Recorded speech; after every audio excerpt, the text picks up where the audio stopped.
নমস্কার, দেখছেন জি 24 ঘন্টা। জি 24 ঘন্টার জ্যাক অলিভাল স্টুডিও থেকে আপনাদের সঙ্গে আমি মধুবন্তী। শুরু করছি 3টে 3 মিনিট 3 খবর।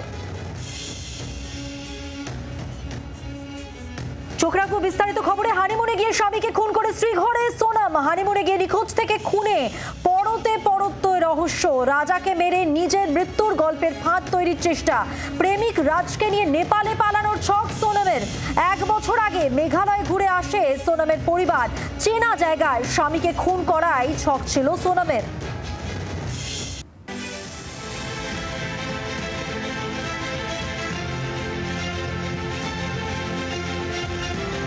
से बातचीत करने के बाद और उसके मोबाइल पर जो जीपीएस के जरिए स्कूटी की जो अलग अलग लोकेशंस पता चली हैं, उसके मुताबिक जो हमें जानकारी मिली, हम अब उसी रूट पर एक ऐसी ही नीले कलर की स्कूटी के साथ ट्रेवल करेंगे जैसी नीले कलर की स्कूटी के साथ राजा रघुवंशी और सोनम गए थे।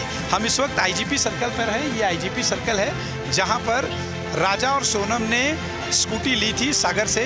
ठीक सामने आप सुपरिटेंडेंट ऑफ पुलिस का दफ्तर देख सकते हैं। यहीं से जो है सफ़र की शुरुआत किया था राजा और सोनम ने। राजा को नहीं मालूम था कि ये उसकी ज़िंदगी का आखिरी सफ़र होगा। शिलोंग तो महज एक बहाना था। दरअसल राजा को मौत के घाट तक पहुंचाना था। ये पूरी प्लानिंग का एक हिस्सा था। और ऐसी ही एक स्कूटी जो नीले कलर की थी, इसके ज़रिए चेरापूंजी की तरफ राजा और सोनम गए थे।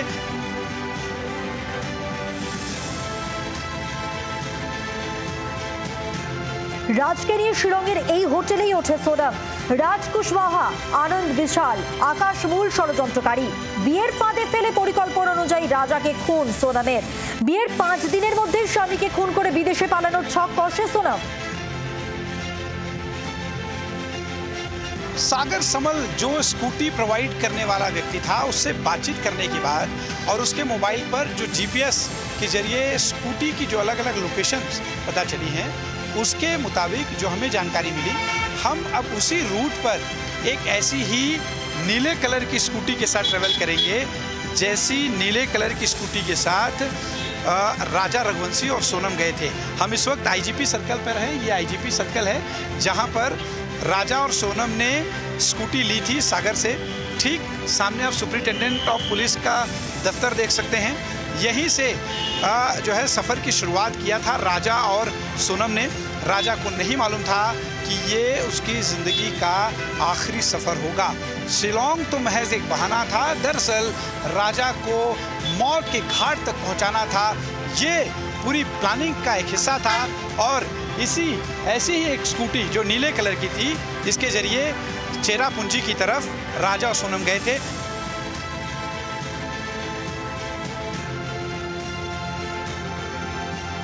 অভিযুক্ত প্রেমিক রাজের বাড়িতে জি 24 ঘন্টা। শিলংয়ে ট্রেকিং এর সময় চোখের সামনে স্বামীকে খুন। পাহাড় থেকে 500 ফুট গভীর খাদে ফেলে দেয় সুপারিরা। সোনাম রাজা হত্যার মাস্টার মাইন্ড মনে করছে পুলিশ। সারাক্ষণ সুপারি কিলারের সঙ্গে যোগাযোগ রাখতো সোনাম। भी कोई जिक्र नहीं करा। खूब भैया सुबह आता था, नहा धो के बाद ड्यूटी चला जाता था। कभी काम रहता तो उनके पापा का फोन आ जाता था जल्दी से, दादाजी का, उनके पापा का। सोनम को लेकर कभी कोई जिक्र नहीं, कोई भैया कोई बात नहीं। कभी सोनम की तो कभी चर्चा नहीं कर। जब फोन कभी काम के लिए क्या चाहते हैं बाग ये? मैं चाहती हूँ मेरा बच्चा, मेरा बेटा निर्दोष आए, तो कोई दोष लगे ना, उनके पापा का नाम बदला। जब राज ने कुछ नहीं करा तो फिर क्यों उसके ऊपर आघात? भैया ये मैं क्या जानूँ, भगवान जाने। मैं सबके हाथ पैर जोड़ता कि भगवान सबके पैर पड़ता, क्योंकि मेरे बच्चे पुलिस से कोई आया नहीं। अभी पुलिस आए ना, पुलिस की जरूरत है।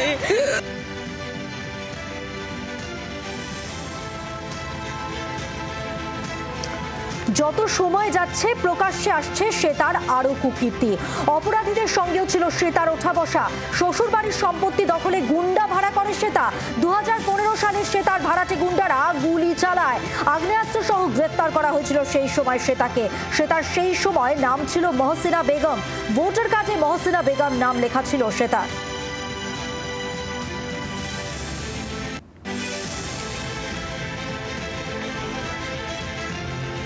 পর্নোগ্রাফি কাণ্ডে শ্বেতা খান ও ছেলে আরিয়ান বেপাত্তা। বিভিন্ন জায়গায় মা ও ছেলের খোঁজে তল্লাশি পুলিশের। হাওড়ার বাঁকড়ার একটি বাড়িতে মা ছেলে থাকতেন। সিসি ক্যামেরার হার্ড ড্রাইভ উদ্ধারের চেষ্টায় পুলিশ।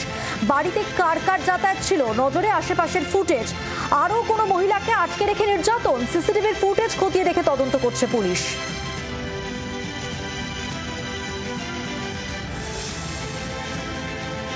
শ্বেতার সাম্রাজ্য নিয়ে পরপর চাঞ্চল্যকর তথ্য। এক ফোনেই কাঁড়ি কাঁড়ি টাকা আসতো শ্বেতার কাছে। জি 24 ঘন্টায় বিস্ফোরক দাবি সোদপুরের নির্যাতিতার মায়ের। শ্বেতা কি এমন করতো যে এক ফোনেই প্রচুর টাকা আসতো? শ্বেতা খানকে ঘিরে রহস্যের জাল ক্রমশই বাড়ছে।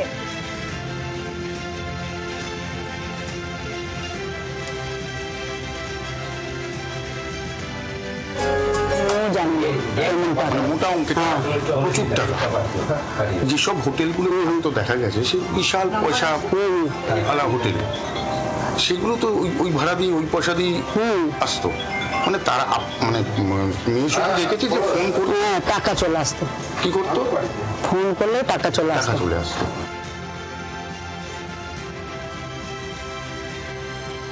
শ্বেতার ওড়িশা যোগ্য প্রকাশ্যে। ওড়িশাতে গিয়েও শুটিং করেছে শ্বেতা। ওড়িশার এক ব্যবসায়ীর ঘনিষ্ঠ ছিল শ্বেতা।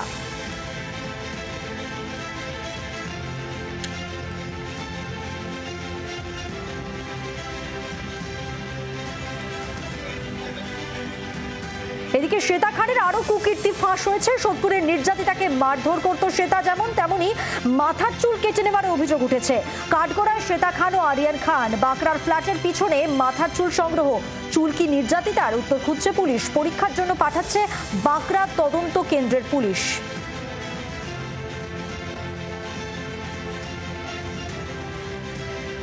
সেনাকে কুর্নিশ জানিয়ে বিধানসভায়।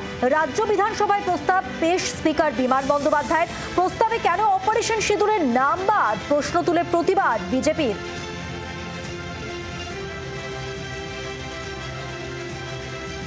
सिंदूर ऑपरेशन ने वापस से दिखाया है कि मोदी जी के नेतृत्व में भारत की सीमाएं न केवल सुरक्षित हैं, बल्कि अगर हमारा दुश्मन भारत में किसी प्रकार की नापाक हरकत करेगा तो उनके घर के अंदर घुसकर मारने की ताकत ये भारत रखता है। ये दुनिया को दिखाने का काम किया है।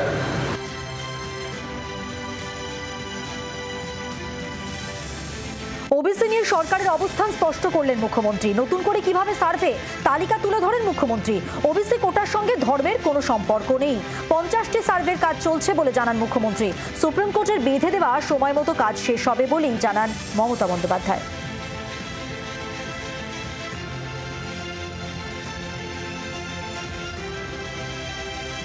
কলকাতায় ভূপেন্দ্র যাদবের সঙ্গে সাক্ষাৎ সুকান্ত শুভেন্দুর। ভূপেন্দ্র যাদবের সঙ্গে দেখা করেই চড়া সুর।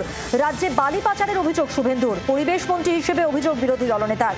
দুর্নীতি ইস্যুতে চড়া সুর সুকান্ত মজুমদারেরও। ভূপেন যাদবজির সঙ্গে কলকাতার একটি বেসরকারি হোটেলে ওনার সঙ্গে মিট করেছি। পশ্চিমবঙ্গে যেভাবে নদীগুলো থেকে বালি তোলা হচ্ছে, যেভাবে নদীগুলোকে অপরিকল্পিতভাবে খনন করা হচ্ছে এবং যে দুর্নীতি করছিলেন মিস্টার গান্ধী, তাকে আবার কালকে চোরেদের রানী মমতা ব্যানার্জি ফিরিয়ে এনেছেন ওই দপ্তরে। এখানে লুট করছে। দামোদর নেই, অজয় নেই, কংসাবতী নেই, সুবর্ণরেখা নেই, কোনো নদীর অস্তিত্ব নেই। সুনির্দিষ্টভাবে মাননীয় পরিবেশ মন্ত্রীর হস্তক্ষেপ দাবি করেছি।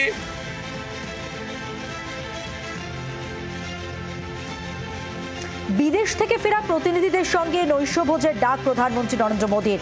দিল্লিতে যোগ দিচ্ছেন অভিষেক বন্দ্যোপাধ্যায়। বিশ্ব দরবারে পাকিস্তানের রূপ তুলে ধরে ভারত এবং ভারতে থেকে যায় 7টি বহুদলীয় সংসদীয় প্রতিনিধি দল। আজ প্রধানমন্ত্রীর 7 নম্বর লোক কল্যাণ মার্গের বাসভবনের সদস্যদের আমন্ত্রণ জানানো হয়েছে। সন্ত্রাসবাদের নেপথ্যে পাকিস্তানের ভূমিকা এবং অপারেশন সিঁদুরের কথা বিশ্বের দরবারে তুলে ধরতে ভারত থেকে 7টি বহুদলীয় সংসদীয় প্রতিনিধি দল বিশ্বের বিভিন্ন দেশে পাঠিয়েছিল নরেন্দ্র মোদী সরকার। এক এক করে গত রবিবার সবকটি দলই ভারতে ফিরে এসেছে। তারা কি বলল আর কি শুনে এলো সেই নির্যাস নিয়েই ওই দলগুলির প্রতিনিধিদের এবার আমন্ত্রণ জানালেন প্রধানমন্ত্রী নরেন্দ্র মোদী।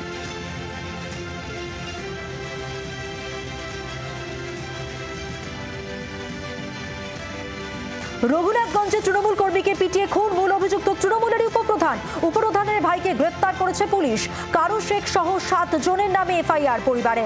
তৃণমূলের 2 গোষ্ঠীর মধ্যে প্রকাশ্যে সংঘর্ষ। সোমবার দুপুরে আক্রান্ত হন বাবলু শেখ। হাসপাতালে ভর্তি করা হলে মৃত্যু হয় ওই তৃণমূল কর্মীর। ওই নাজিরের কোন বেটা বেলে মেরেছে, নামটা তো বলতে পারিনি, মরে গেছে। কি কারণ, কি মারা কারণটা কি? পার্টি তো নাই, এসে রোডের বাড়ি বেলে মেরেছে। পার্টি নাই, পার্টি একটাই, টিএমসি পার্টি। আমরা টিএমসি পার্টি করি। কি দিয়ে মেরেছে? রড দিয়ে মেরেছে, কইলে রড দিয়ে মেরেছে।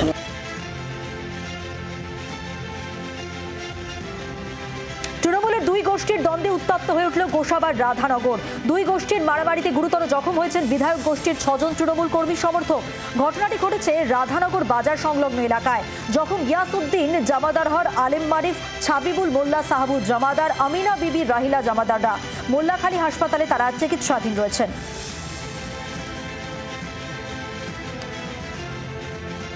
টালিগঞ্জে অচলাবস্থা, জল গড়ানো হাইকোর্টে। টলিউডে কাজের স্বাধীনতা সংক্রান্ত মামলা। এবার হাইকোর্টের ডিভিশন বেঞ্চের দ্বারস্থ রাজ্য। সিঙ্গল বেঞ্চে আদালত অবমাননার মামলা। কোনো পরিচালক রাজ্যের হয়ে ছবি তৈরি করেন না, প্রত্যেকে স্বাধীনভাবেই ছবি বানান, রাজ্যের ভূমিকা নেই। মামলা দায়ের করার অনুমতি দিল ডিভিশন বেঞ্চ। আগামী সপ্তাহে কলকাতা হাইকোর্টে শুনানির সম্ভাবনা রয়েছে।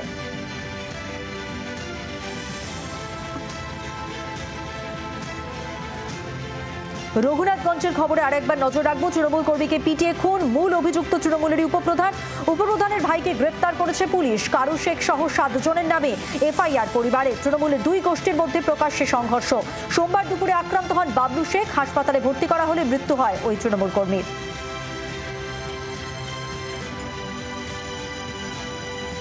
পাঁশকুড়ায় চিপস কাণ্ডে অবশেষে পুলিশের জালে সিভিক। 21 দিনের মাথায় জালে সিভিক ভলেন্টিয়ার শুভঙ্কর দীক্ষিত। পাঁশকুড়ার জিয়াদা থেকে শুভঙ্করকে গ্রেপ্তার করে পুলিশ। 14 দিন জেল হেফাজতের নির্দেশ দিয়েছে জেলা আদালত।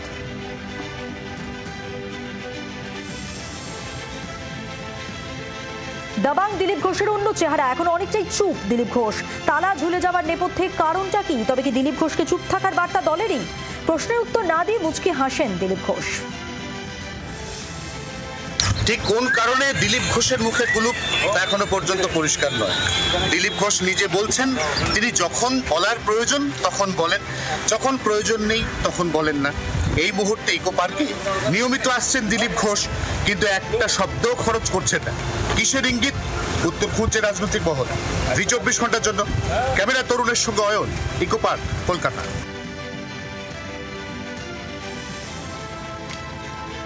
পথ দুর্ঘটনাকে কেন্দ্র করে উত্তেজনা, পুলিশের লাঠিচার্জ। এমনই ঘটনা ঘটেছে সিউড়ির নতুন পল্লী এলাকার 14 নম্বর জাতীয় সড়কে।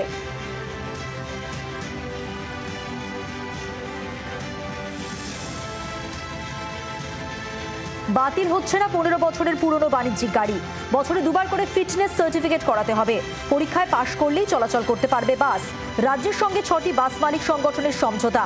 একবারের সার্টিফিকেটের মেয়াদ 6 মাস হবে। জাতীয় পরিবেশ আদালতের নির্দেশের পরিপ্রেক্ষিতে পুরনো 15 বছরের বেশি বাণিজ্যিক গাড়ি বসিয়ে দেওয়ার যে সিদ্ধান্ত কার্যকর হতে চলেছিল, অবশেষে সেই সিদ্ধান্ত থেকে অনেকটাই পিছু হটল রাজ্য সরকার।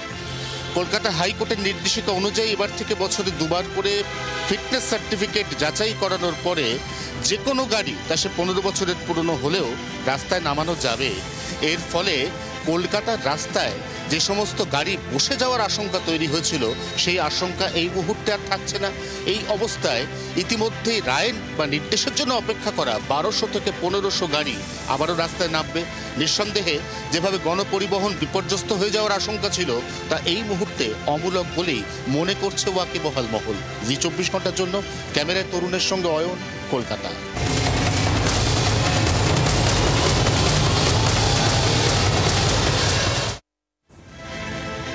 চোখ রাখবো আবহাওয়ার খবরে। আজও হট দক্ষিণবঙ্গ, ঘেমে নেই একাকার অবস্থা। কাল থেকে রাজ্যে হাওয়া বদলের ইঙ্গিত রয়েছে। বুধ, বৃহস্পতি এবং শুক্রবার ঝড় বৃষ্টির সম্ভাবনা। উত্তরবঙ্গে বৃষ্টির পরিমাণ কমার পূর্বাভাস। 24 জুনের মধ্যে বর্ষা দক্ষিণবঙ্গে প্রবেশের সম্ভাবনা। দুর্বিষহ গরমের কি আজই শেষ দিন? তেমনই ইঙ্গিত দিচ্ছে আলিপুর আবহাওয়া দপ্তর। আগামীকাল বুধবার দুপুর বেলাতেও কষ্ট, বিকেলের পর থেকে ধাপে ধাপে একটু একটু করে দক্ষিণবঙ্গে স্বস্তি ফিরতে চলেছে। দক্ষিণবঙ্গে এই মুহূর্তে 2 রকমের আবহাওয়া। উপকূলে চূড়ান্ত অস্বস্তিকর ঘর্মাক্ত গরম, আর কলকাতা সহ গাঙ্গেয় দক্ষিণবঙ্গে একটা রুক্ষ শুষ্ক লুয়ের মতো পরিস্থিতি তৈরি হবে দিনের কোনো সময়। এই অবস্থায় বুধবার, বিশেষ করে বৃহস্পতি, শুক্র এবং শনিবার বিক্ষিপ্তভাবে হালকা এবং মাঝারি বৃষ্টি তাপমাত্রা অনেকটাই কমাবে, আনবে সুরাহা। এরপর বাকি রইল মৌসুমি বায়ু বা বর্ষার প্রবেশ। এখনো পর্যন্ত উপগ্রহ চিত্রে যা প্রকাশ তাতে জুন মাসের 19 তারিখ বর্ষা প্রবেশের অনুকূল পরিস্থিতি। জুন মাসের 22 থেকে 24 তারিখের মধ্যেই খুব সম্ভবত প্রবেশ করতে চলেছে বর্ষা। জি 24 ঘন্টার জন্য ক্যামেরা তরুণের সঙ্গে অয়ন, কলকাতা। বাংলার আওয়াজ, বাঙালির আবেগ, জি 24 ঘন্টা।